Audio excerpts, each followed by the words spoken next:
Should be a Oh 10-second my delay. God, I see us. We're on the air, everybody. All right.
Should I switch to the wrong camera twice? There it is. I wish there was just a camera set default. All right. Hey, welcome to this week's What the Heck, where we were plagued by some serious gremlins for 20 minutes. I was What like, the heck is going on?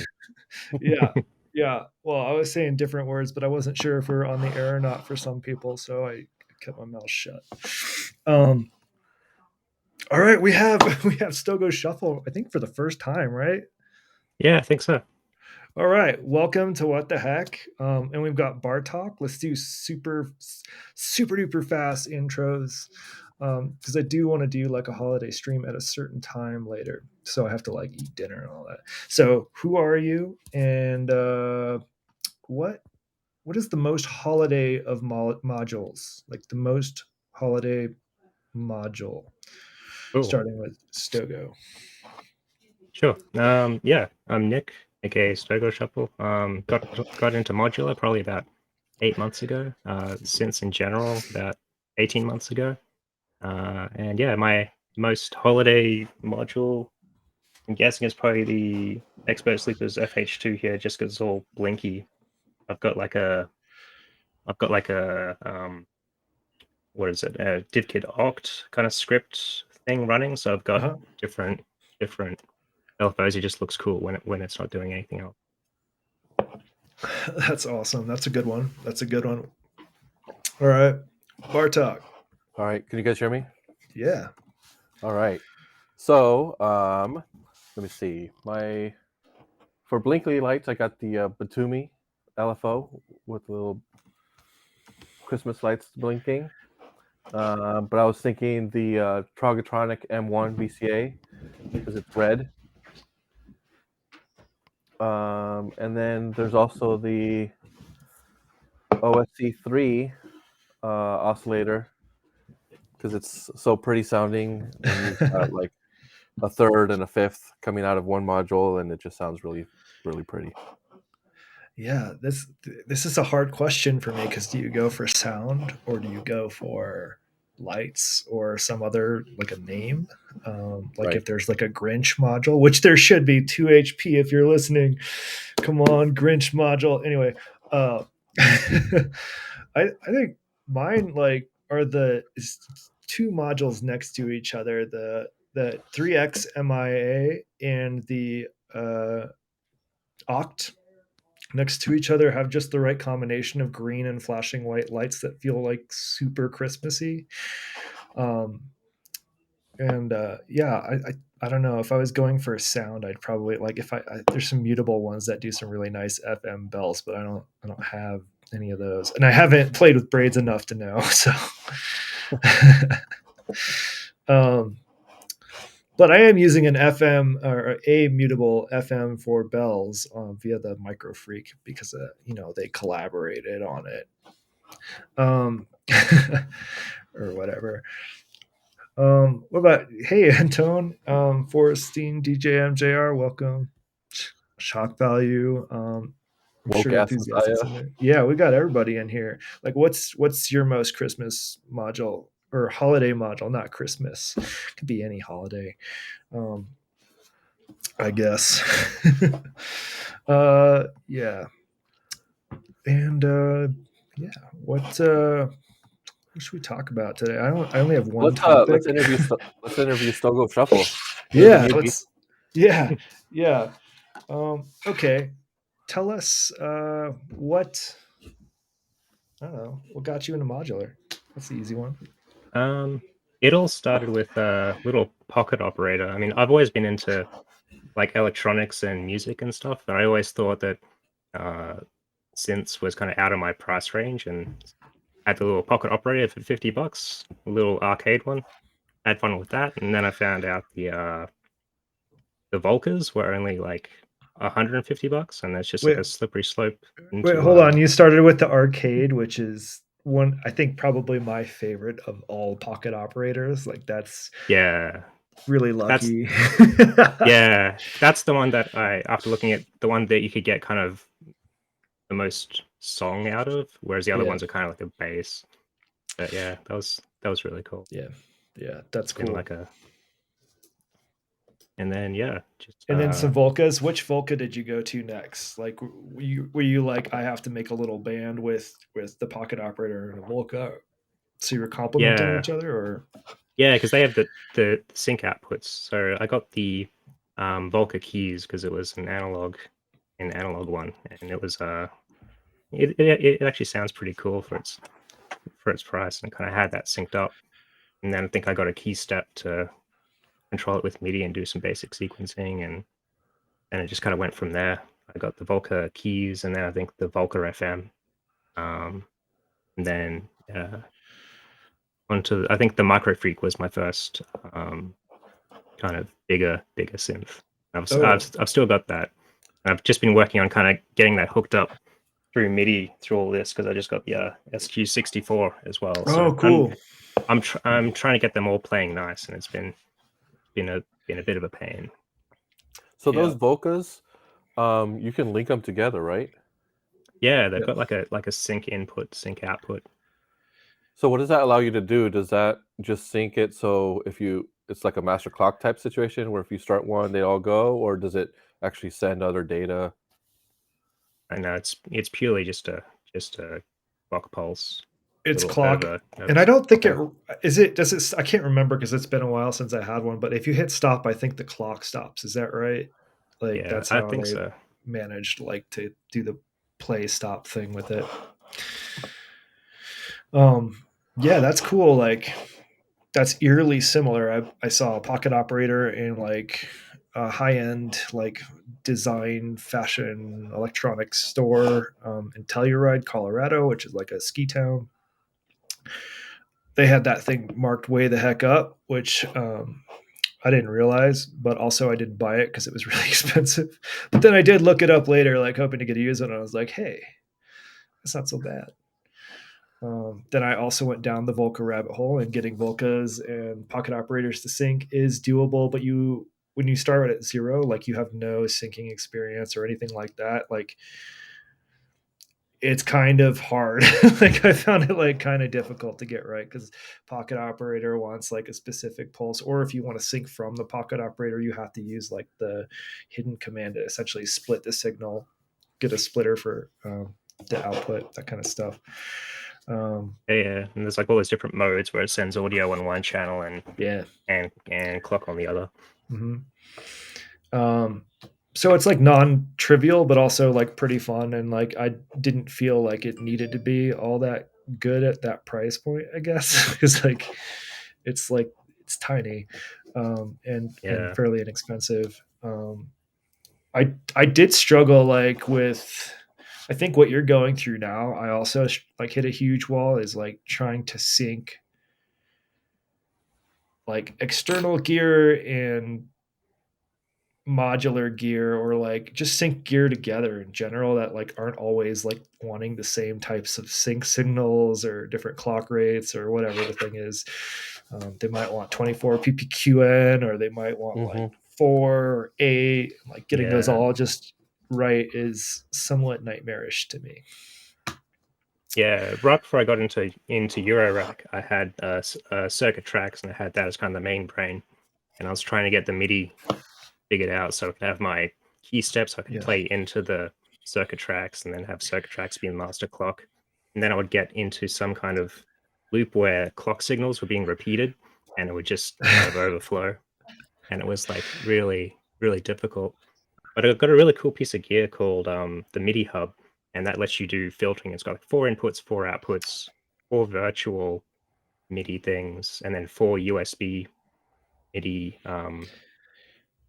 things that you plug into your computer, and then you can do everything. And I've actually got this on my wall. It's like a map of my MIDI and how it was all set up. It was perfect. I also have a sheet like that. It's downstairs, I think, but it's way out of date at this point because I haven't changed things much recently. But yeah, it's from a long time ago. Like that filtering, or like I guess today's topic for the holidays, we're going to talk about MIDI. Everybody, you're welcome. Yeah, wait a minute, this is supposed to be your back. This is our gift to you. MIDI is like kind of hard to debug because you don't always know what's going on, and I think having that MIDI where you've got some filtering allows you to at least do some like educated guesses, and probably gives you some insight as to what's actually happening in terms of the MIDI data and signals being sent. I agree with Antone. I think MIDI is really quite good. It's just a matter of like getting things to behave sometimes is challenging. Yeah, what I found was the biggest challenge is that of all the devices have it, but nobody really has like what it means and how to communicate. So then you have to spend time like, it's not just connect this, is understanding how MIDI works and what all the channels are. And then you got to look up the manual for this one, and it's like, oh, this one only outputs on channels 1 through 4, and this one expects these channels, and this one. So then it's like, okay, mapping it out. And I think a lot of us end up with that kind of diagram of having to draw it out for your use case, which is where a lot of the frustrations come from. And you also have to like just remember a lot of weird esoteric things. Like I can't remember which one, but it's either the Beat Step Pro or the Key Step. One of those doesn't like to do MIDI through, so you have to put them in a specific order if you're using both. Like the Hey Pax isn't actually a MIDI through. Like it's actually like accepting all of the MIDI signals, and then like it's essentially only sending the MIDI signals that it likes to send. So like if you send I don't know, certain things just won't pass through it. So, for example, if you set the micro freak, I think I tried this with the micro freak in the pyramid or something to be your master keyboard. So you can change a setting in the micro freak where it essentially detaches the keyboard and controls from the actual synth. So you can record all of those into Ableton or wherever you're sending that MIDI data and use it as a controller. And so I was sending that data into one of the sequencers, and then back out into the micro freak. But then you lose like the knob controls stop working on the micro freak. You can't like use the cutoff knob, like weird I stuff like went that. that yesterday. I'm like, why? Why did you do this to me? Like, I don't. Whatever. Because I really actually, if they made like an 88 key just MIDI keyboard with the micro freak touch plates, I'd get that in a heartbeat because I love that thing.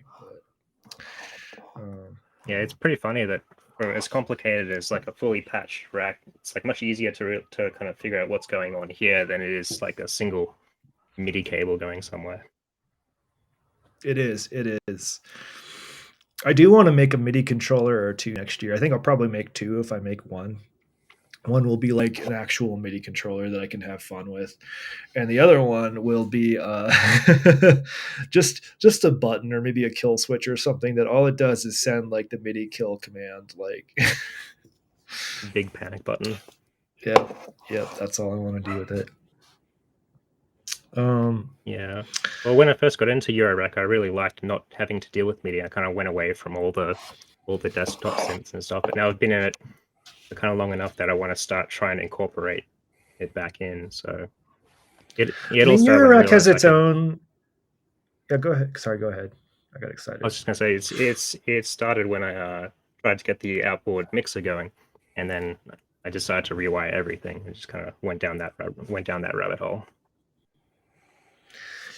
Do you ever I don't know if you've been doing this long enough, but like do you ever like go to reorganize some things and come up with a good idea that you probably already tried in the past and you're like, oh yeah, I should just do this, and then like an hour into troubleshooting you're like, oh yeah, that's why I didn't do that. You're like there was a reason. When I started getting those MIDI kind of loopback problems, I'm like, okay, this is why I kind of didn't want to do this, but I'm pretty close to figuring it out, I think. That's cool. I do like Eurorack and that, like, or Cosmo, and that things just pretty much seem to work.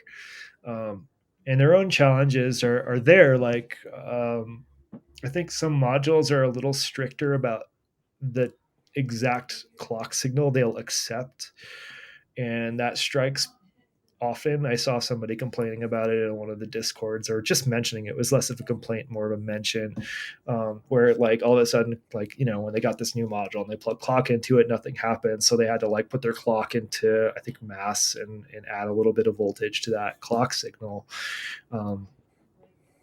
to get the clock input to work. And that happens across, I think, quite a few modules. I even have a couple that I ran into that with.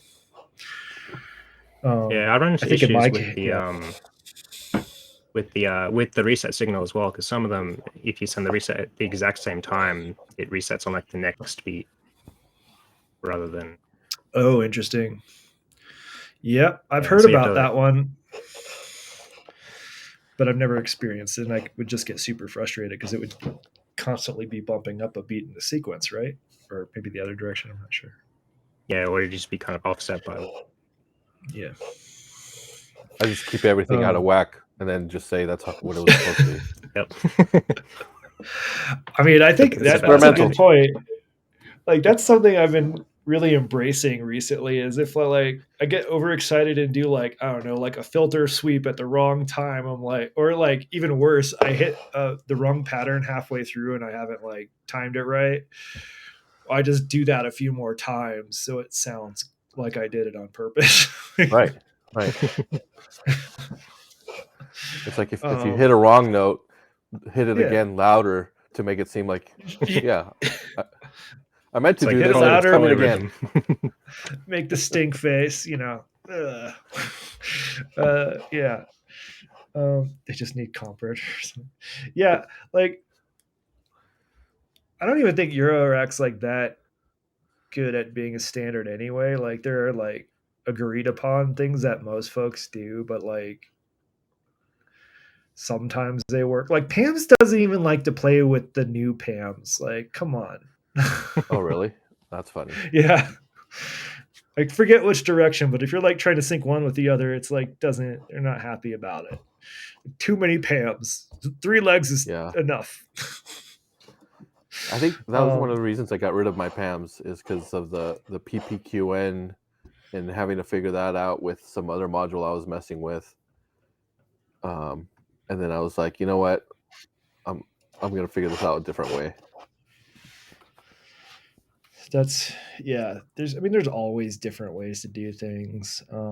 Like I had a clock divider. I mean, I still have the clock divider, and I've only ever used it briefly a few times because I just find a better, more clever workaround each time.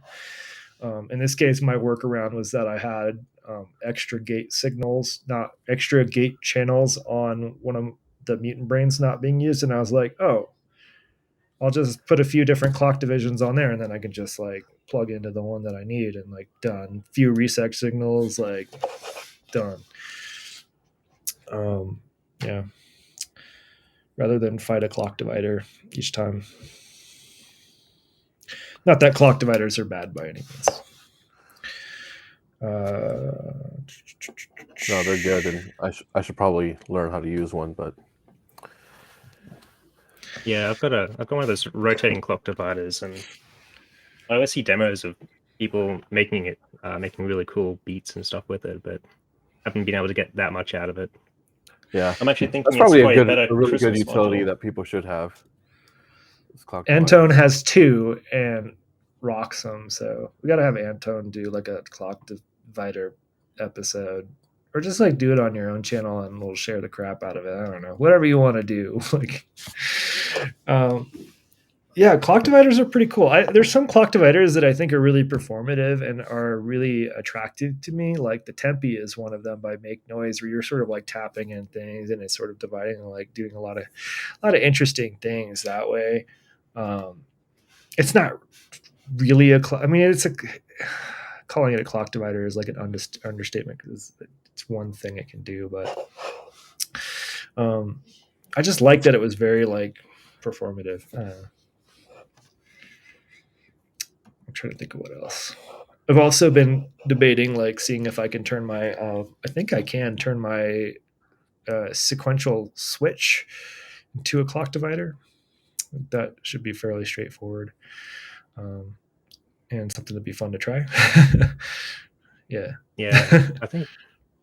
I think clock dividers and sequential switches are both things I've got in my rack that I'm not really utilizing much. I mean, there's a lot that I'm not utilizing, but those 2 in particular, there always seems to be so much cool stuff you can do with it. Yeah, sequential switches are great, and for the longest time, like I tried, like when I built one for Cosmo, I mean I didn't have a lot of modules yet at that point, and the first thing I did was like really naively like, oh well, I'll just use it to switch between voices each trigger or something, so I'm constantly getting interesting phrasings and things like that. But I only produce terrible sounds. Like it was just hard to follow any kind of melody or something like that because my voices were so they weren't very similar at all. And then I tried some other interesting things with it. I forget what I was doing with it. But then eventually, like what became my favorite thing to do with it is just like use it as like a toggle switch between one of 2 things. So I like, it's actually behind, it's up there somewhere, but the button to manually cycle through it wasn't the right size, so I just soldered on one that was like dangling for like probably a year and a half. I only ever fixed that right before I went to, I think it was like the day before I went to DEF CON. I was like, okay, I'll solder this in, like put a new button in. But I just use it to like quickly switch between voices. Like one voice might be like really pleasant, the next voice might be like very like just guitar distorted kind of voice like that kind of thing. Yeah, I've seen people run them at audio rate to get like a sub oscillator or something. Yeah. Yeah.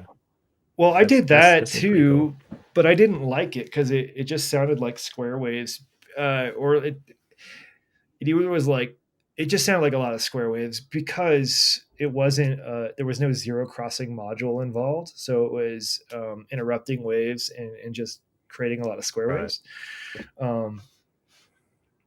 There's that I think DivKid did a video like on like 02 or something like that. It's just a super tiny module that essentially you put some signals in and it sort of detects a zero crossing and puts an output when it's like the right time, and can go audio rate, and then you pipe that into your sequential switch, and then it's game on, because now all of a sudden they're switching at probably just like slightly after the zero crossing, because like there is like physics involved, but but close enough where you're not getting that square wave feel, and I think that's a really cool sound.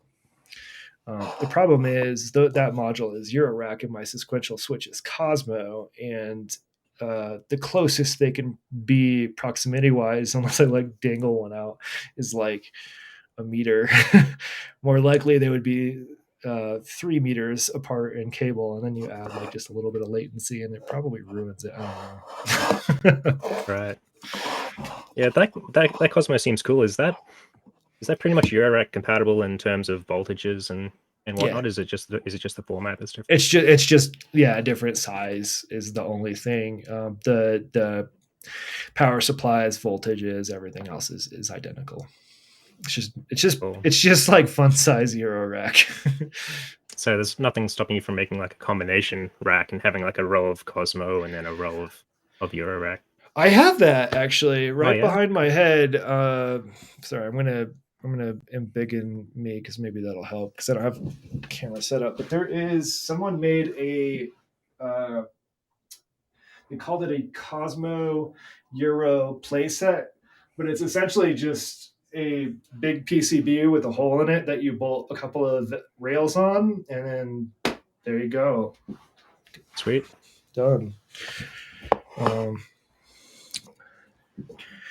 Yeah, it's pretty cool. That was done by Crucifix, and it's one of my favorite things that they ever made. And it's actually really clever. Like the rails actually bolt on just like putting a module on, right? Like you just have a nut behind it, and you put a nice little knurly or whatever screw you want, and then you've got the rail attached, which is an interesting. I don't know. I thought that was cool. Yeah, it's really cool. And it's allowed me to do some cool things. I have an extra voice in there. I have Castor and Pollux going into an Ikery, and I loved that so much. They have not been separate since I got that combo.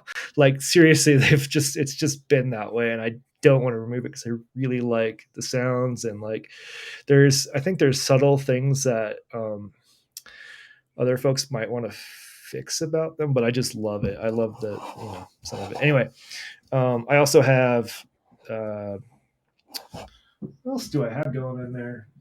The Rample. I have the Rample in there, and then a thing to amplify audio from the telephone, and I'm using, I think, the Cinnamon filter for a little bit of high pass on that telephone audio,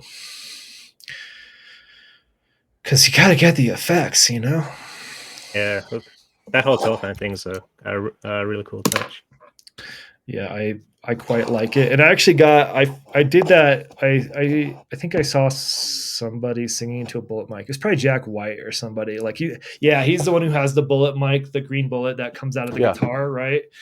And that stuck with me as like a pretty cool visual. So I got a bullet mic used, and then I was like, oh well, I guess this microphone doesn't work. It's like I had zero like audio any experience, right? So I like didn't know anything about what I needed to do in terms of amplification, stuff like that. And so I ended up getting as like a stopgap / like I knew it would work. thing that also had special effects. There was a Roland box called the Roland VT04, I think, which has a vocoder in it. And I was really excited about vocoders at the time because I'd never ever touched one. But it also had a megaphone effect, and like the megaphone effect plus like the CB radio looking mic was like the sweet spot for what I really enjoyed. And then I started optimizing from there, right? Like after that, I was like, okay, well, I can't mute anything easily because if I set the mic down, you'll hear like a clunk and then like breathing or whatever because it's a good microphone. And it's got a volume knob here, but that's not a mute knob, right? So I could either like turn that if I remember it set down, then turn it back on. That's slow. So I made my only guitar pedal.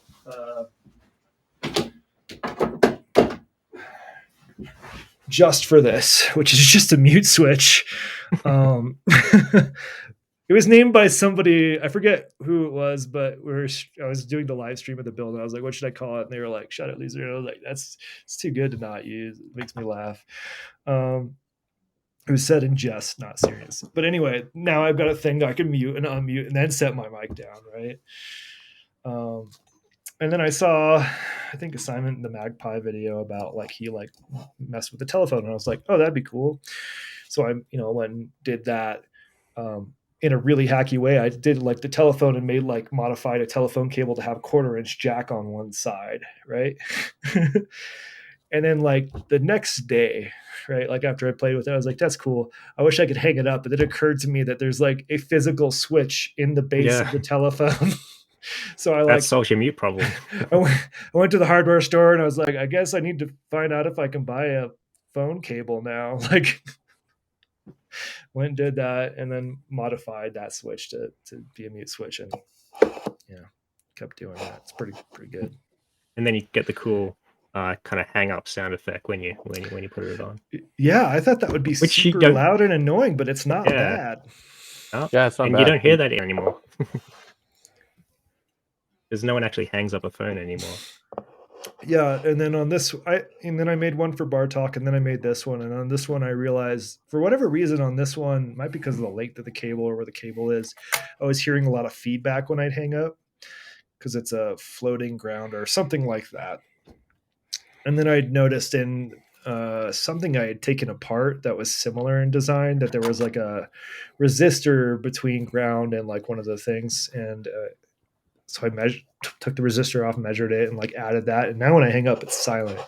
And sorry, Bar Talk, I didn't know that in time, or I would have done that with yours. That's all right. But yeah, so I went overboard on this one. I can stutter my mouth. I can also, it's normal to there is an input. So if I plug it in, then normalization from the microphone breaks, and I can put like a synth or something through it for extra stutter. I've never needed 2 stutters though, so yeah. I don't know. I wonder if they stutter at the same rate. I should test that. Because I have that big. That was the first module I made. Was the big. Where's it? There, big rotary dial. Yeah, I wonder if you had 2 stutters, kind of slightly out of phase. Yeah, that might sound cool too. Yeah. And that's a cool effect too, because you also get that like sequential switch. Like it's like a sequential switch with a gap between each channel. So you get like the click sometimes when the audio is in or out at the wrong spot. So like the edge of a square wave. And yeah, it's kind of cool. Probably like finesse that with a Vactrol or something, but I don't care. Yeah, enough about me. Like, what are you gonna do? Like, we have let's go an extra like another like 10 to 15 minutes or so. Right. Do you have any like holiday plans with like making music or working on your setup or something like that with your vacation time? I'm kind of staying home for the holidays. I think I'm trying to get my system set up so that I can kind of amp up to January. So I want to have that so I can kind of do a small jam each day. I kind of did it a bit this year. It was just with the Volkers and and whatnot. But I think it's going to be much easier to get a jam out with the Euro rack if it's all kind of set up nicely. It's so much faster when you. I mean, if you leave a little bit patched, even if you don't, like you can come up with new stuff pretty quick. I think it's great. Yeah. And me, I'm actually trying to maybe put together a little holiday jam to do sometime this weekend. I'm taking some sheet music from a song that my kids performed at their Christmas program, so I thought it'd be fun if I did it in a synth.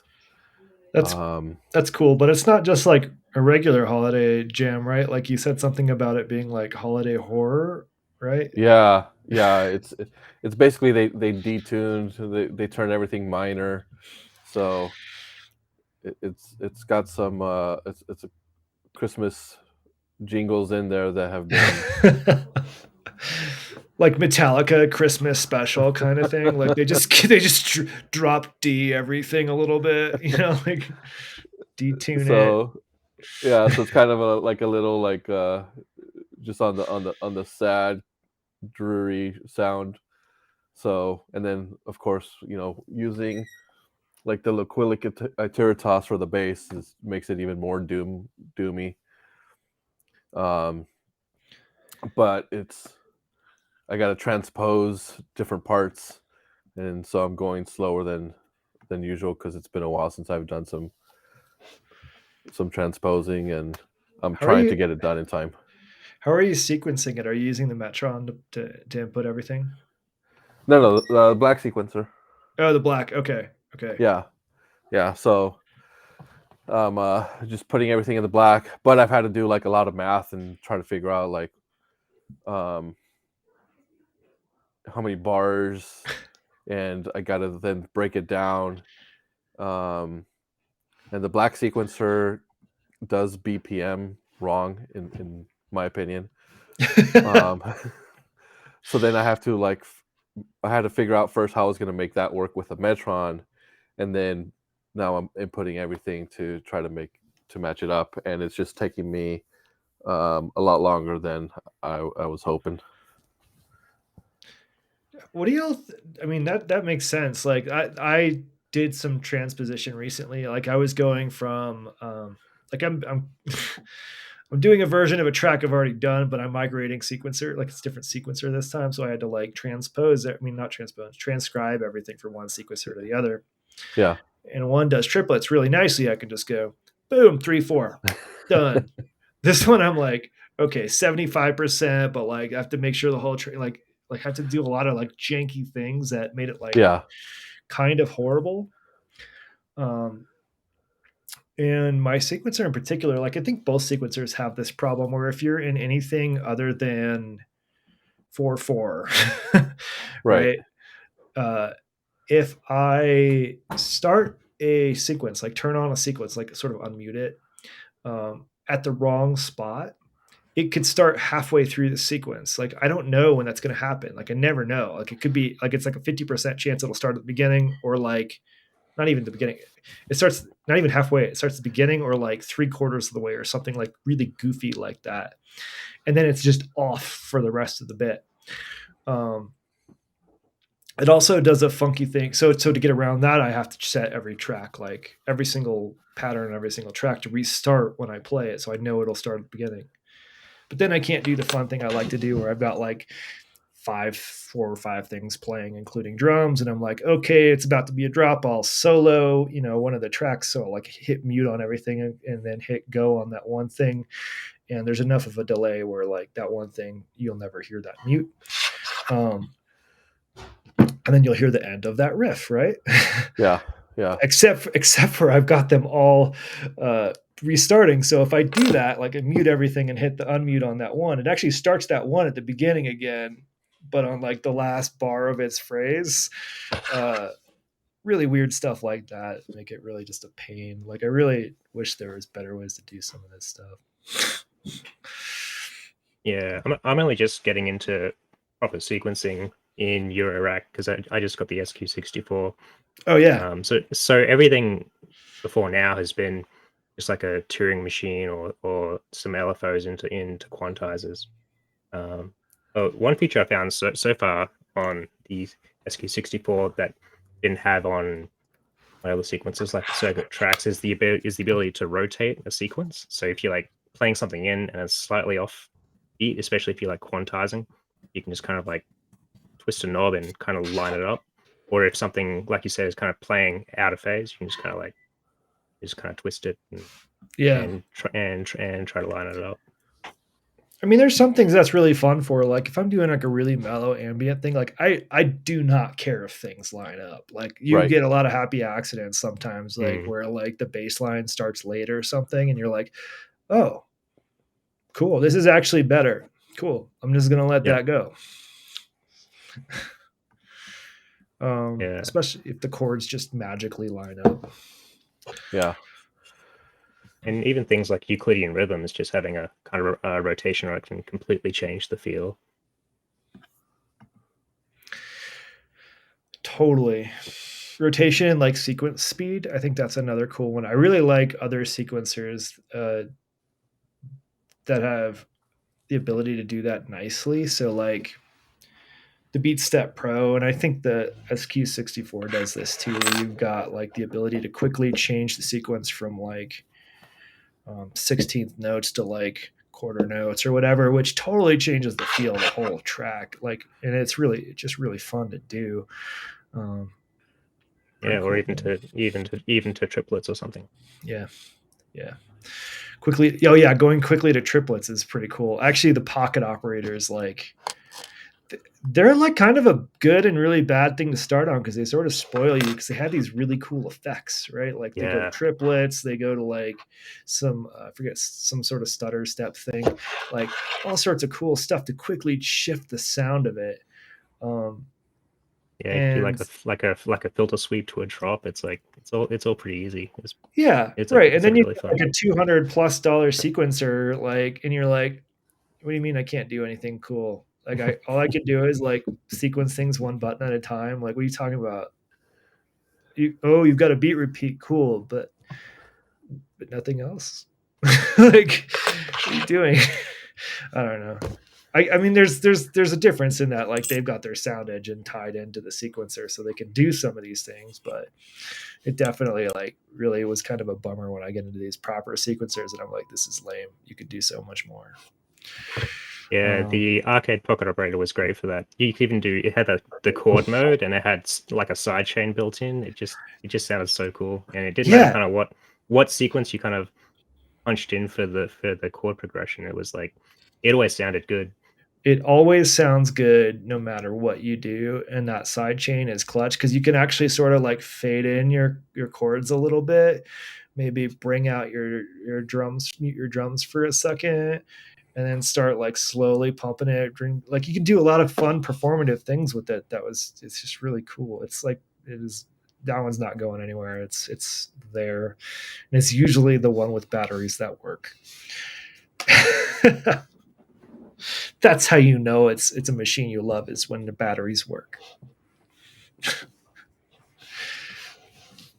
Yeah, I pulled the Volca keys out while setting this up for the first time in 8 months, and it's actually really fun revisiting it. Because when I first got it, all the knobs I kind of knew what they did, but after messing with the Eurorack for so long, I'm like, oh, okay, this is sending the envelope to this, and it just made a whole lot more sense. It was kind of cool to look at it with kind of fresh knowledge.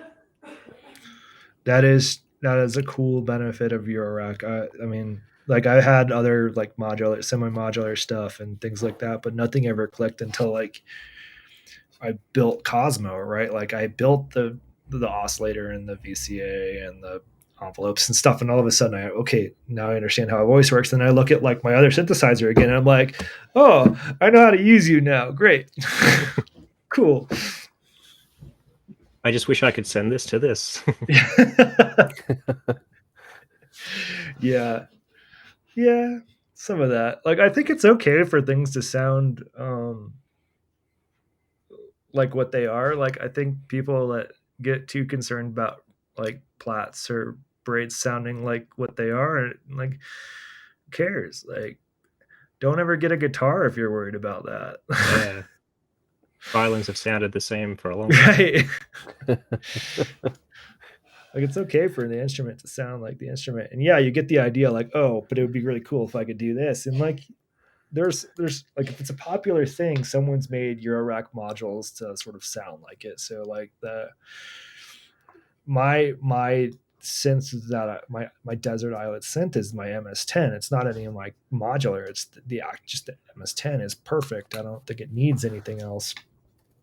But I wanted to stop taking it to shows because after taking it to one show, I pretty much crapped out midway through like a performance in person. I was like, is there an alternative? Like, is there like the sweet spot of the MS-10 is the filter, and I've tried a bunch of MS-20 filters, and they sound nothing like the MS-10. And then I was watching somebody on a Freak Boutique, and they talked about the MA35 filter, which is based on the Korg 35 chip, which was in the MS-10 and in early MS-20s. And that mixed with like, it's got some amplification or something. There's some magic combination of those that make just about any oscillator sound like my MS-10. So it's like not the same, but good enough for the road, right? Like, so you can do some of that stuff and be like, oh, what does the MS-10 sound like? Where I like put an LFO on random stuff, you know? I guess it has an LFO, so that's a bad example. It's also got PWM, which the MS-20 doesn't have, so you know, trade-offs.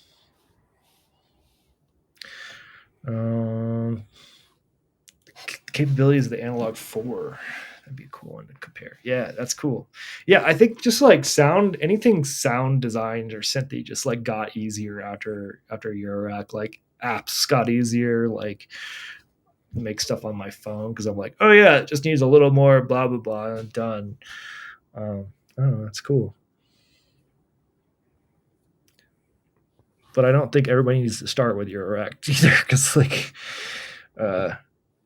it's so easy to make silence. Yeah. Like when you start, Even you either now. make silence or the worst sounds in history. You're like, Or like silence and then the worst sound at really high volume. I can only imagine like I made Cosmos, so there was a bit of a IKEA effect. But if I had just dropped like $2,000 on like a case and like a bunch of modules, and I was making like awful like sound effect sounds, I'd be like, what did I just do? Right. But that's where I tell people, like, it's still an instrument, you know. Yeah. Even if you go out and buy a guitar or a violin, like, it's gonna sound bad compared to like listening to somebody and being like, why doesn't it sound like that? And it's like, well, it's still an instrument. You still have to practice it. You still have to spend a lot of time on it, and it's gonna take you a long time to be able to make something that sounds like that video that you watched. Yeah. And I think there's also like an urge to patch everything into everything, to modulate the heck out of everything, which is like can sound really good if it's I don't know, if you get lucky or if you're doing it with intention. But I don't know. I think even with a simple patch, like just a simple subtractive synth patch, you can get such a huge range of sounds just by like messing with the knobs. Like I don't know. I think that's another thing that I just don't think is appreciated as much, I guess. But I get that. Like, I mean, I'm guilty of this. It's like I have it, so I better use it. Like, yeah. Well, I ran out of bar tout cables, so I don't have to make complicated patches anymore.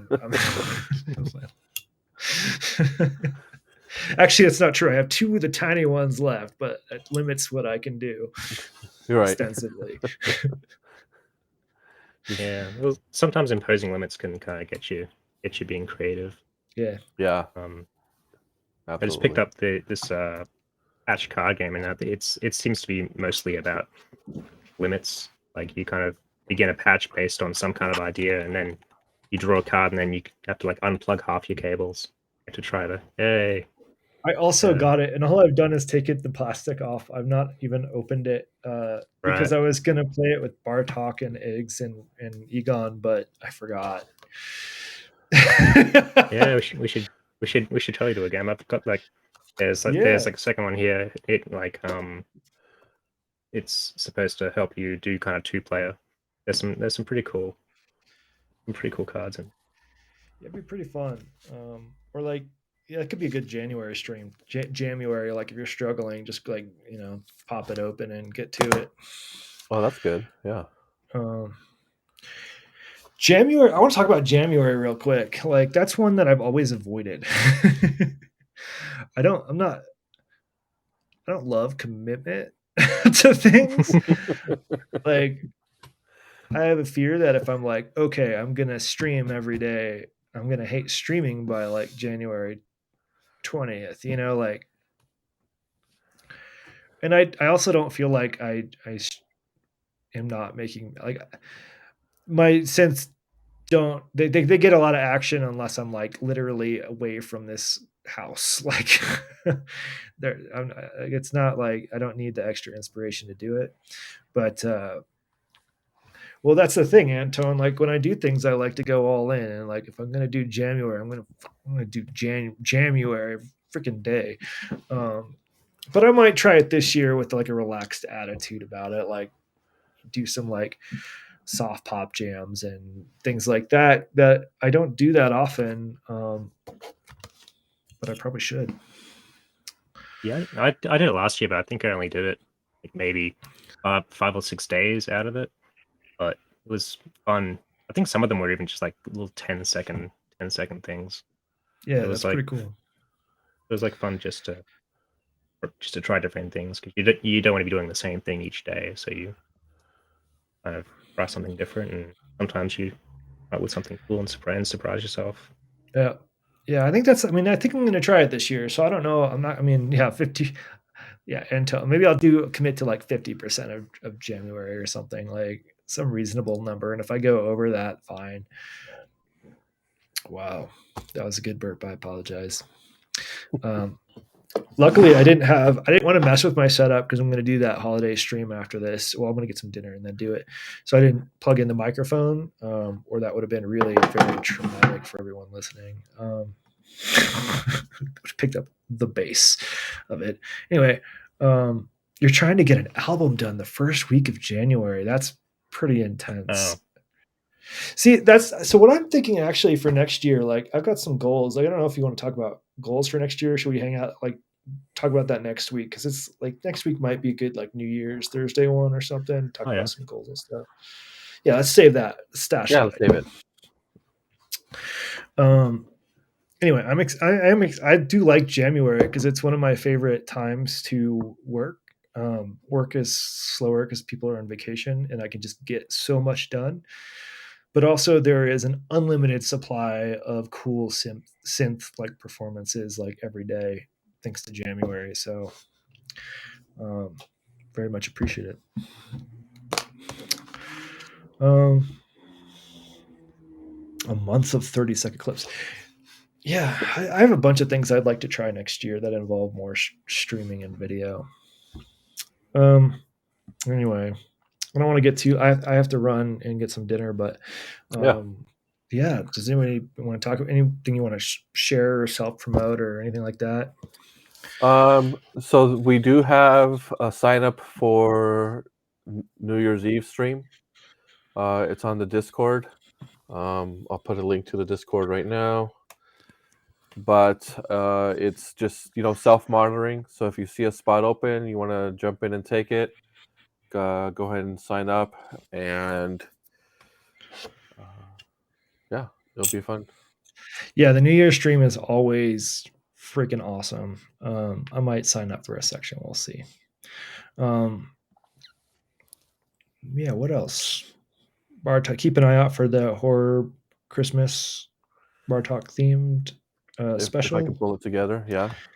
Oh, you got this. If it's not like Bartok holiday, it could be Bartok like New Year's, like or horror New Year's. Wow, starting to talk like a drunk politician. Since I believe I will. Bye, Tracy. I'm going to stream later, though. I will self promote myself. Yeah. So In 45 minutes, I'm going to stream a thing that I've already streamed, but this time I'm doing it again. So it'll with be a a little bit different different. sequencer. Yeah, it's a different sequencer, but like it'll probably be pretty similar. But it's a good jam. I think it's a good one. So All right. if you're into like holiday music, it's not particularly Christmassy. It's like just general holiday, right? Um, I've been looking at like songs that I want to like do for holiday season, and one holiday season doesn't last very long, so like you have a limited time span of like when you want to do it, and limited like amount of time people actually want to watch it. And two, like most of the songs that I like, it turns out are like super Christian, and I'm like, I'm not. So I'm trying to like find some like nice, a little less specific stuff. Yeah. Sorry we talked about MIDI for so long and that there was such a long delay in the beginning. That's okay. Egon wasn't around, so we're okay. Yeah. Egon, if you're just tuning in now, definitely don't rewind this one. All right, I'm gonna play us out a little Yeah, bit. play us out. Cool. I'm just gonna. It's fine. Sago Shuffle, good to have you on. Oh wait, I have to change Yeah, the thanks. audio. Yeah, thanks. I appreciate it, and thanks everybody for watching it. This Fun. what the heck? I'll play us out.